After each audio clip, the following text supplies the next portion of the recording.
Hey, it's Phil coming at you again, man. Yeah, thanks for hanging out for sure. Hey, this time we're gonna mess around with the fourth clutch. Show you an easy mod no matter what your horsepower torque levels are. You should really be doing this mod, adding another friction into it. I don't know why GM didn't do that from the factory. I don't know, maybe being cheap or whatever, but I'll show you how to do it. It's a really cool mod, definitely, for sure. Also, the rear output shaft. A lot of times these transmissions are sitting outside and develop rust on the shaft. Again, because it is steel and that's the part that's actually get outside and, you know, rain and all that kind of stuff gets on there. I'll show you how to get that rust off. And also, I'm using a rollerized system. Again, totally overkill. Yeah, I know, unless you're going down the racetrack, looking to squeeze every little bit of horsepower coming through that transmission. But I'll show you how to actually replace the rear ring gear.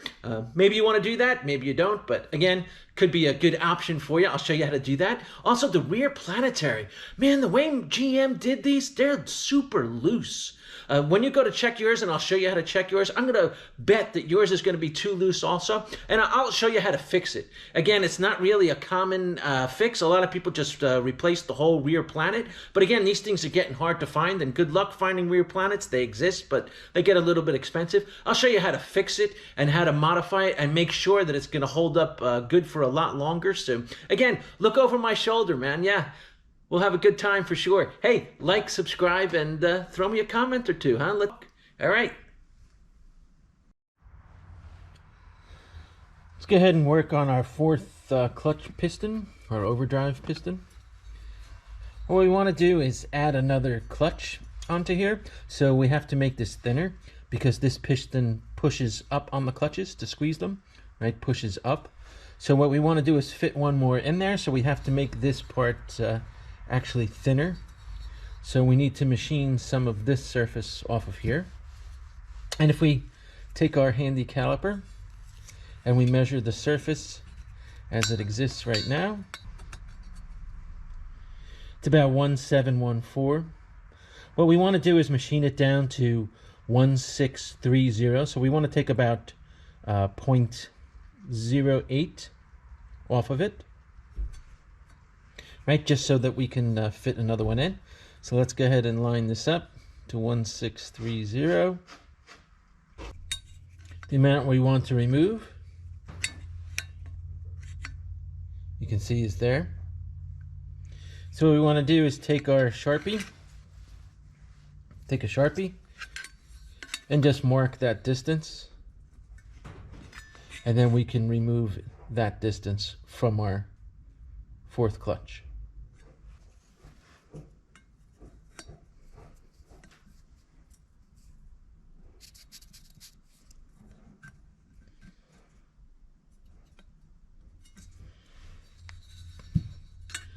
Mark it in a couple spots.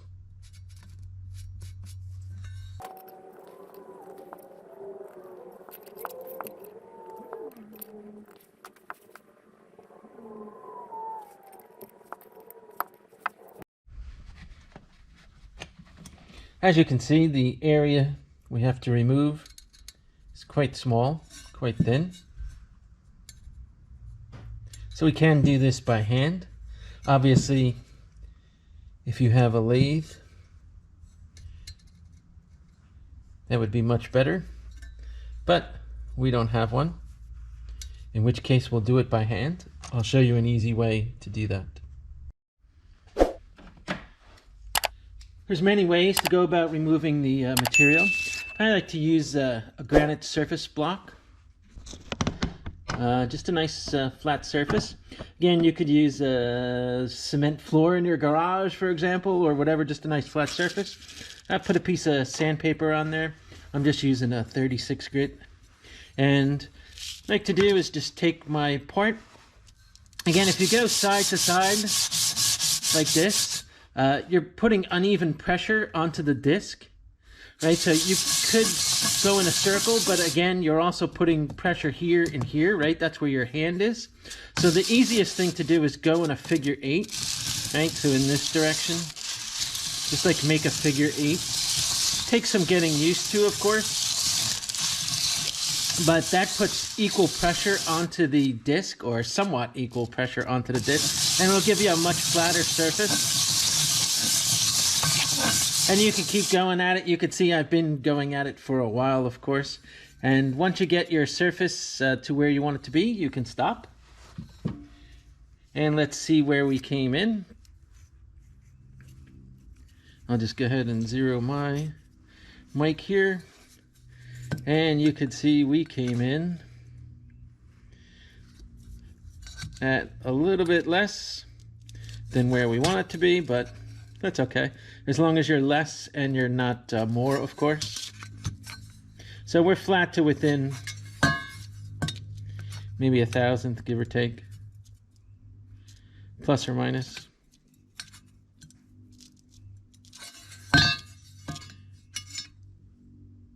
But we're off about 1,500.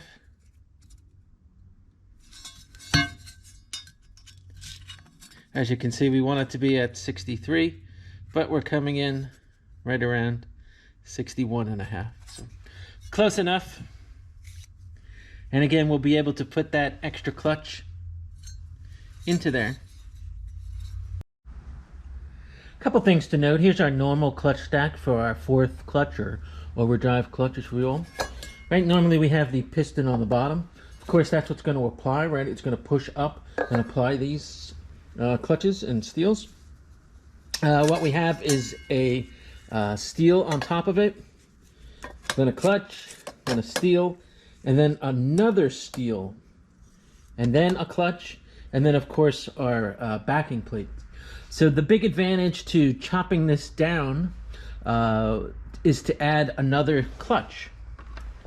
And the reason why we chop it down to 1.463 versus 1.471 is so that we could fit another clutch in between. Where we want to put it is in between the two steels, right? What you want to do is add the clutch in there.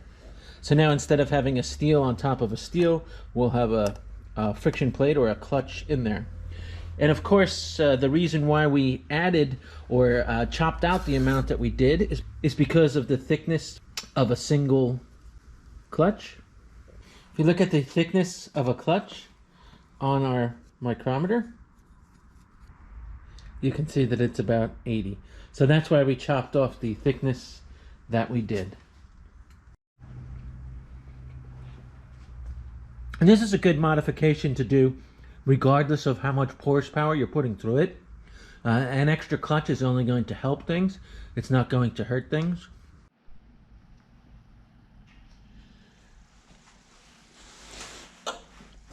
Looking at our output shaft, we can see right away that there's rust built up on the bottom here.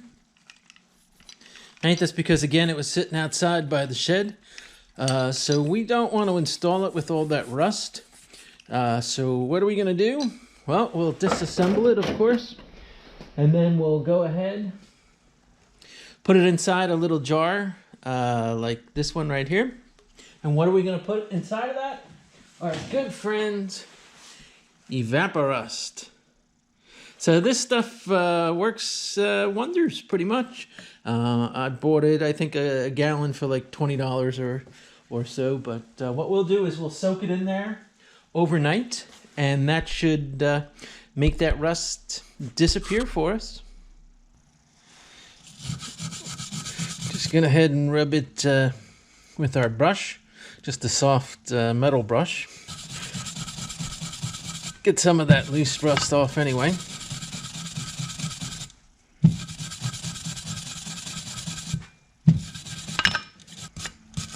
Get as much of that off as we can before we go ahead and dip it into our Evaporust. It's okay to leave the ring gear on here. That's not going to hurt anything. And again, we're just dipping this part into our Evaporust, not the entire thing.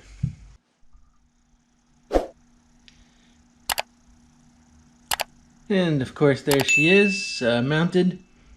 We'll go ahead and leave this overnight now inside of our Evaporust.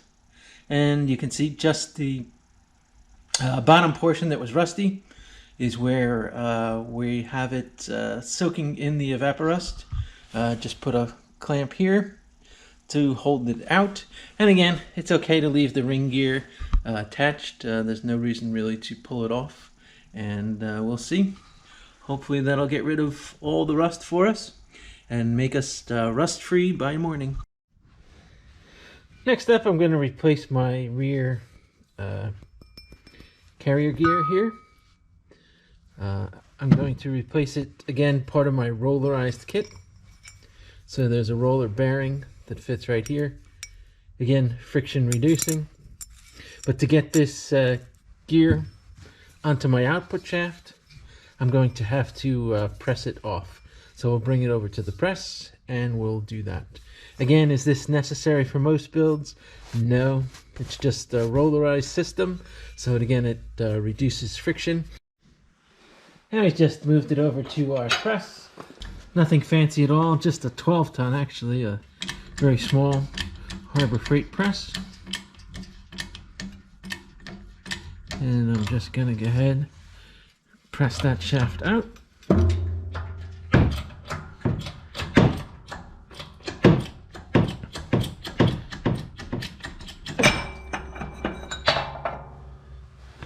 And there we go. Shaft has been pressed out. Now we've got our new one mounted in. Make sure your gears are lined up.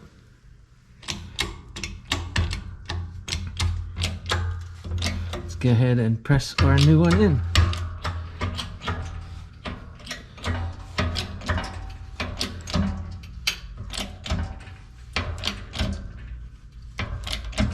And that should be good. Next up, let's work on our rear Planetary assembly. What we want to do is go ahead and disassemble this, clean it up, and get it ready for action. Go ahead and pull out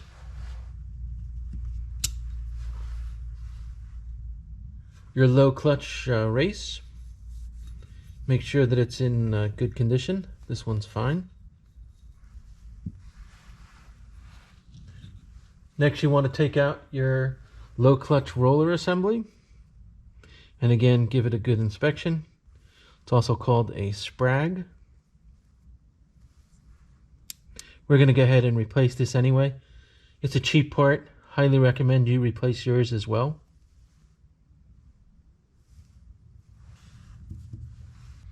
Underneath that you have a thrust bearing. Go ahead and get that out.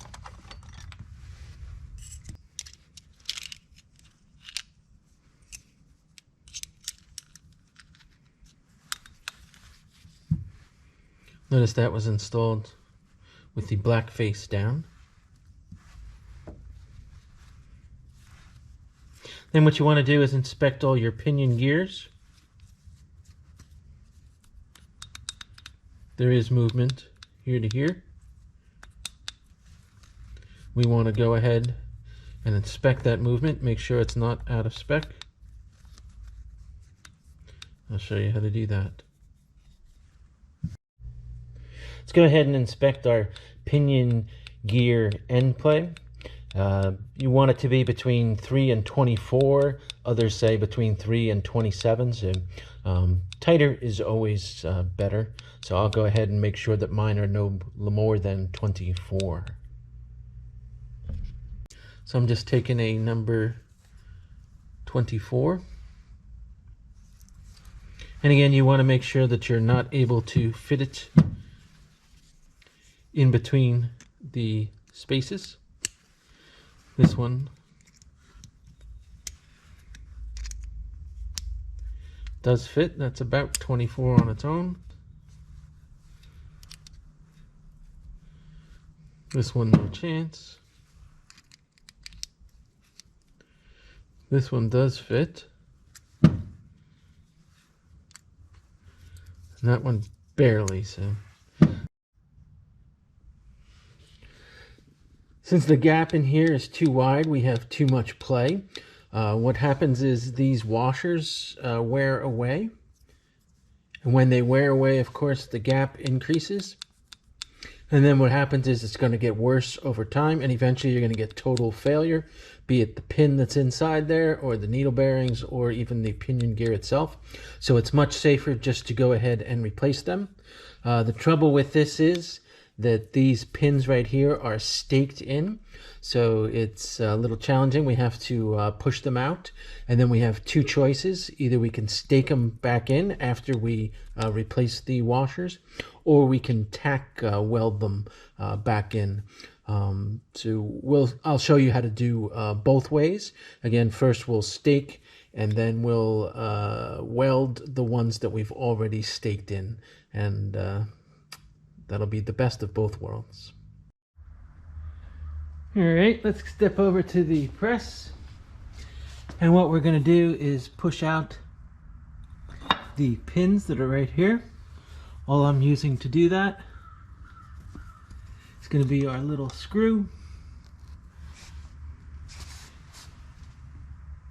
Simply a 1/4 inch diameter screw. And we're going to press down into the pins and drive them out in this direction. So driving down. Okay, we've got her lined up nicely now. Let's go ahead and press her down. Notice she comes right out of there. Seems like it's harder than it would be, but it's not.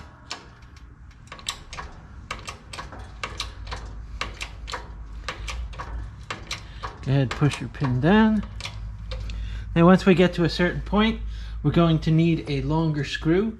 So go ahead and back out and swap out your screw.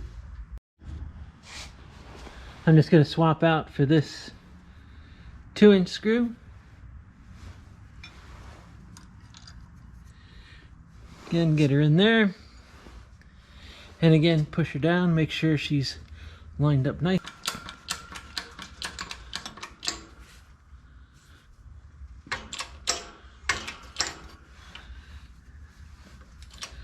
Be careful when that pin pulls out.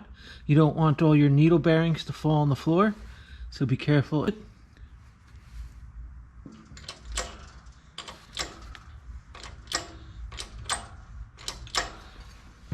Underneath, of course, your pin is coming out. I'm catching it with my hand.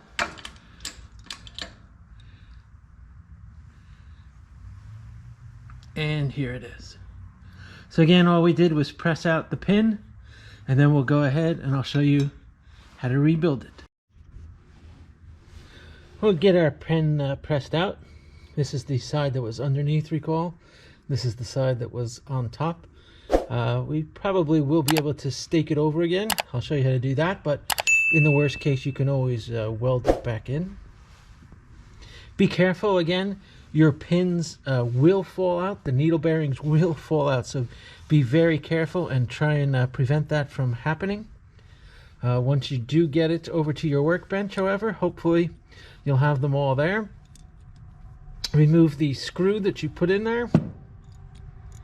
Again, I ended up using a 2-inch screw at the end to push it all the way through. Probably, if you have the room, you could use that as well, 1/4 inch diameter. Go ahead and move your roller out. Again, your pinion gear. And of course, all your needle bearings will fall out. Let's go ahead and inspect it. Make sure they're all out of there. And remember, we had the copper washer on the bottom and the steel washer on top of that. Both places. Copper on the top, steel on the bottom, and then your needle bearings on the inside. Go ahead and inspect your pinion gear, make sure all is well. And of course, count your needle bearings and make sure they're all there.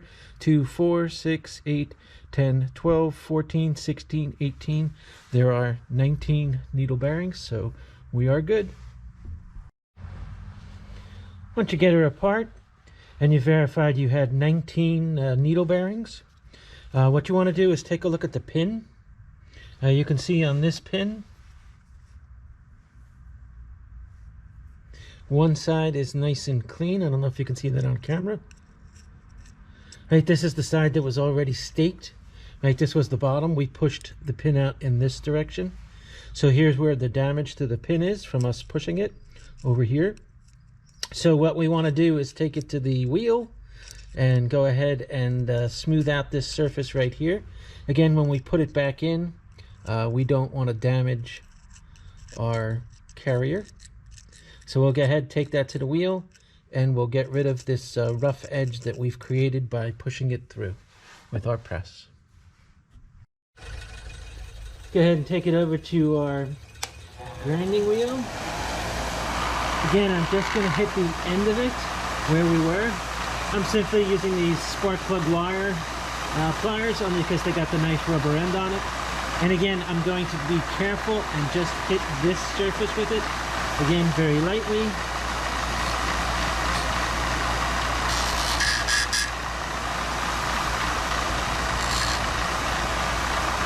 Again, just looking to get the rough edge off. I don't want to be able to hit it with my fingernail.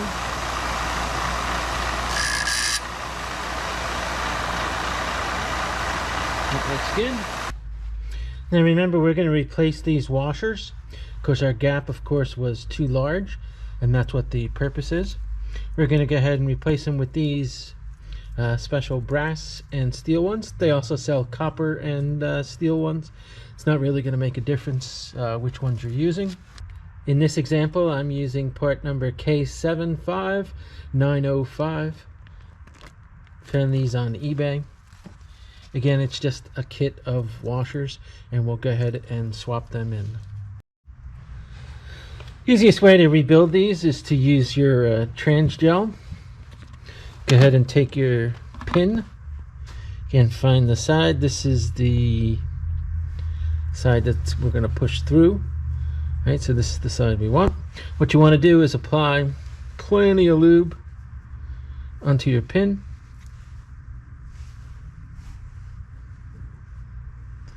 This will give the needle bearings something to stick to as we put them in.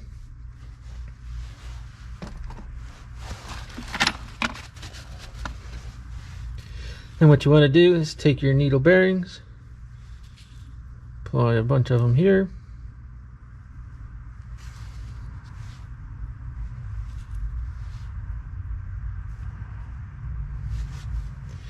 Take your pinion,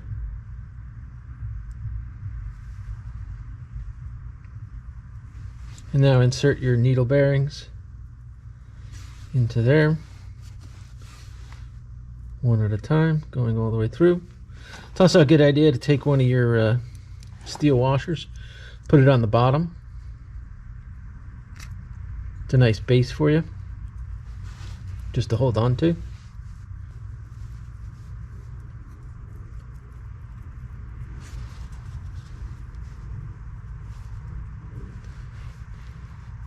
Some more needles. We're down to our last one. Again, you should have 19 needle bearings.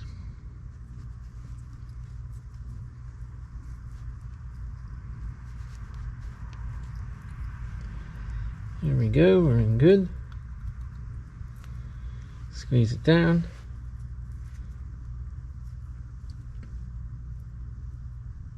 And now once you have your 19 in there, what you want to do is take your pin out.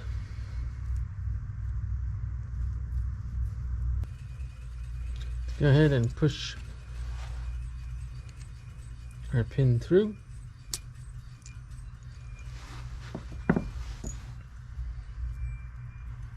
And once you get it through, easy way is to grab a finger on each side and twist in opposite directions. And what that does is it locks the pins in. Right, so this hand is twisting this way, this hand is twisting this way. And that locks the pins in. You can see even if it's dropped, still holds in nice. Right, and that's a nice little trick for installing them. Now what we'll want to do is go ahead and put our pin back through. Again, we want this part, the part that we didn't touch, to be left last, and this part of course is the part that we did touch. We're going to swage that later. We want to push that in, right? So we're going to take our pin and we're going to push it in this direction. Again, it's a great time while you got all 4 of these out. I'm only doing one, of course, for demo, but while you have all 4 of these out, take this bushing out and go ahead and push another one in. Again, the way you get it out, slam it out from this direction, and of course press in from this direction to get that bushing out. But again, let's take our pin. What you want to do is line it up with the hole, and then we'll go ahead, take it over to the press, and we're going to press it part of the way in, right? Just a little bit. Just have it stick through a very little bit here. And then we're going to put our 2 washers on, then the pinion on, and then we'll press it the rest of the way in, because of course we only have that much of a gap before that pin blocks us from putting this in. So let's go ahead and push it in a little bit longer. Go ahead, take our little screw, place it on top of our pin so we can press it.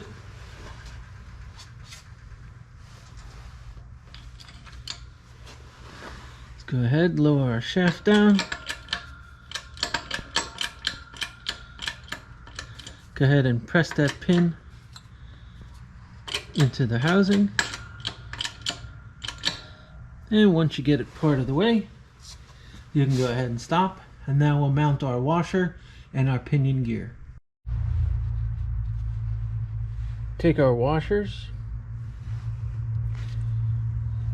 place them where they belong. Again, steel facing the pinion, bronze facing the housing.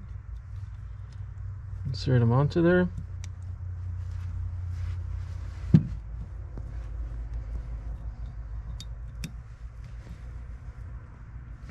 To get them through, take your pinion gear. Again, plenty of lube. Lube is never a bad thing. Lube is always a good thing. Apply it to both sides. Make sure everything holds in good. Then get ahead, take one of your washers. Make sure it's a steel one first. Right, steel goes onto the pinion, and then brass goes on top of that. Line them up. That's good to hold the pins so that they don't push through. Find your slot. Put your pinion on there through. Line up your hole. And again, go ahead and push the pin with your finger. Again, I have the hole lined up on the top. And I'm going to go ahead, push the pin through with my finger. Going in. All the way through. Get it pushed in as far as you can by hand. And then go ahead and use a pick tool, for example, and line your washers up so that you'll be able to press that perfectly through there. Again, the better that's lined up, the better it's going to be for us to push through. And once you get them lined up, let's go ahead and bring it over to the press. We're back at the press. Again, we're just going to press that in just a little bit more and bring it right through so that it's coming through like the other ones. Line it in. Again, using our 2-inch bolt.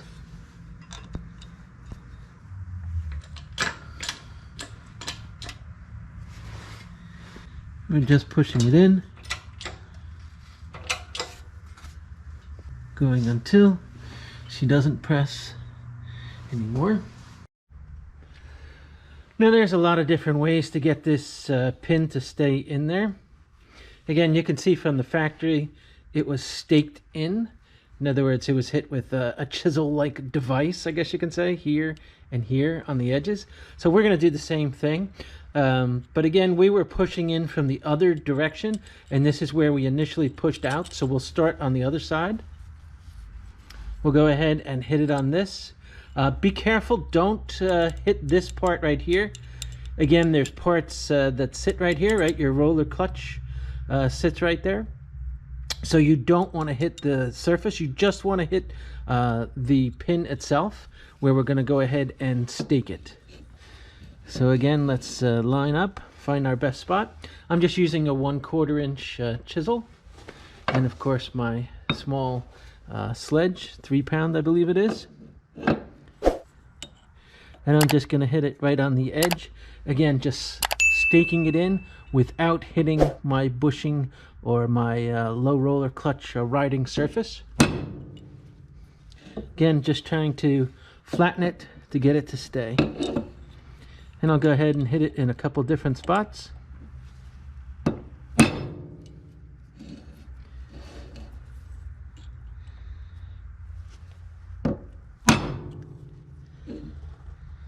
Again, just getting it staked in.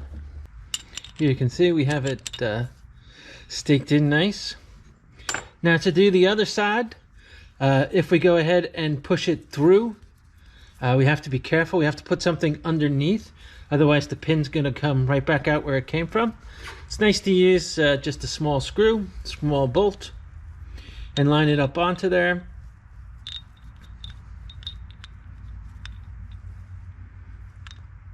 And again, now we'll flip it over and we should be able to stake the top side without worrying about the pin pushing back through.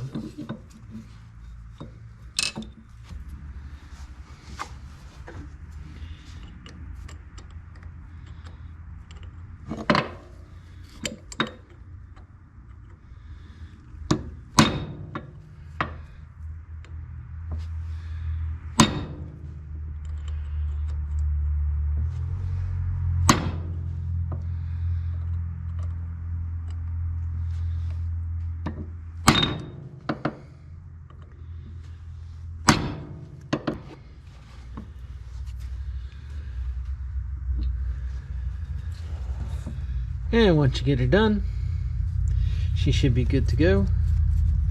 Make sure she moves freely. Then move on to the next ones. Sometimes you'll find there's not enough material on the pin to get a good stake, or other people prefer to weld instead of staking, or you can do both, staking and welding like I'm going to do here, but I like to put a tack weld on top of the pin and also on the bottom of the pin, and I'll show you how I do that.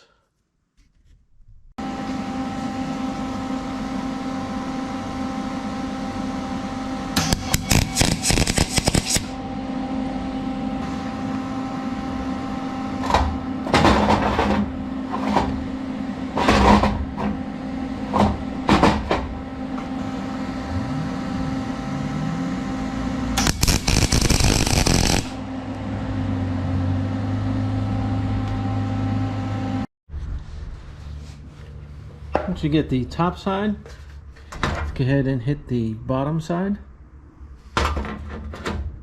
Again, this one we have to be a little more careful on because there is a bearing that rides on this surface. So again, be careful and make sure you just hit the pin.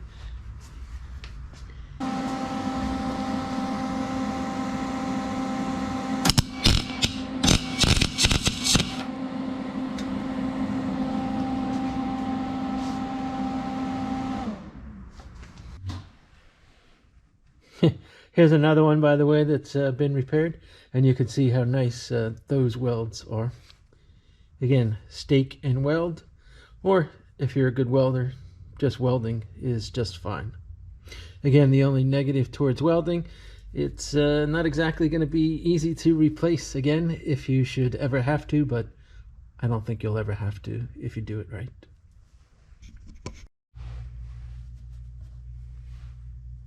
Install your bearing. Again, this was a black face in the previous bearing. Our new bearing is different, but again, that goes down, right? So the outside faces up, the inside would face down. All right, now we'll go ahead and install our sprag and our race. It's important to note the direction that these are facing. These little teeth, if you will. See how it's facing out in this direction? Well, if you look here on the gear, right, you have the teeth also facing this direction. So bottom line, it'll only go in one direction. Right, so again, these teeth have to face, right, like so. And you can see it easily goes in this direction, but if it's flipped upside down, of course it's not going to go in. Go ahead and line it up, push it in, and again make sure all the little accordion springs are there and the rollers as well. Next, take your race, groove side up. You'll notice it won't go if you just try and force it in.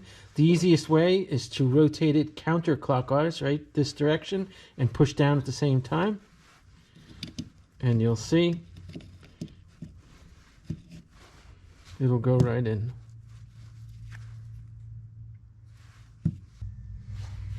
Once you get that installed, you want to take your factory thrust washer, dip it in some assembly lube, and go ahead and install that with the 4 grooves. 1, 2, 3, 4 grooves into the 4 holes here. And again, use trans lube so that it'll stay in place and it won't fall out. I'm using a roller assembly for my rear gear, as we saw before. So that replaces this washer.